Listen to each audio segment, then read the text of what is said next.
تو میں نے ایک حفیظ طیب صاحب سے کہا کہ جی اس دفعہ جب میں عمرے کے لیے گیا میرے ساتھ بشیر بھی تھا، بشیر ہمارا ایک دوست تھا، اس دفعہ تو نہیں آیا ہے، وہ ہم سفر تھا میرا اس سفر عمرہ میں۔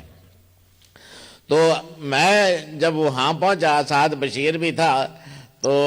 میں نے طیب صاحب کو بتایا کہ جی وہ اس ستون کے پاس ہم کھڑے تھے تو مجھے آپ کا ایک مصرع یاد آیا، آپ نے کہا ہے ستون بی لبابہ کے قریب تائب ہوا تائب، ستون بی لبابہ کے قریب تائب ہوا تائب،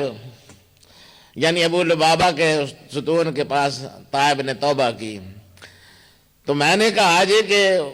وہاں مجھے آپ کا ایک یہ مصرع یاد آیا، تو میں نے بشیر کو کہا کہ اس مصرعے میں بڑی لطافت پائی جاتی ہے، کیونکہ اس مصرعے میں ایک تو انہوں نے اپنا تخلص لائے ہیں، تخلص طائب ہے، اور ساتھ طائب معنوی طور پر بھی لائے ہیں کہ توبہ کرنے والا، توبہ گار، توبہ کرنے والا۔ میں نے بشیر کو کہا لیکن لطافت کی بات یہ ہے کہ یہ دو طائب جو ہیں ان میں سے جس کو تخلص بناؤ وہ بھی ٹھیک ہے، اور جس کو طائب کا اپنے معنی میں لو وہ دونوں صورتوں میں ٹھیک ہے۔ مثلاً ستون بی لبابہ کے قریب طائب ہوا طائب، یعنی حفیظ طائب وہاں پر طائب ہوا، اور ستون بی لبابہ کے قریب طائب ہوا حفیظ طائب۔ یہ جو طائب بھی لگاؤ، جس طائب کو حفیظ صاحب کے ساتھ لگا دو، دونوں مفہوم احتمال رکھتے ہیں، اور یہ طائب جو ہے دونوں کے ساتھ لگ سکتے ہیں۔ میں یہ باتیں کر رہا تھا جی تو وہ رونے لگ گئے اور کہنے لگے میرے لیے تو بڑا اعزاز ہے کہ میرے مصرعے کو آپ نے وہاں یاد کیا ادھر مسجد نبوی میں، میرے لیے تو بڑے اعزاز کی بات ہے۔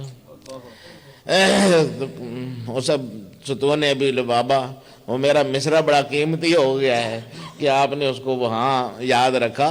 لیکن مزے کی بات یہ ہے کہ آپ جس لطافت کی بات کر رہے ہیں اس کا تو مجھے بھی پتہ نہیں ہے۔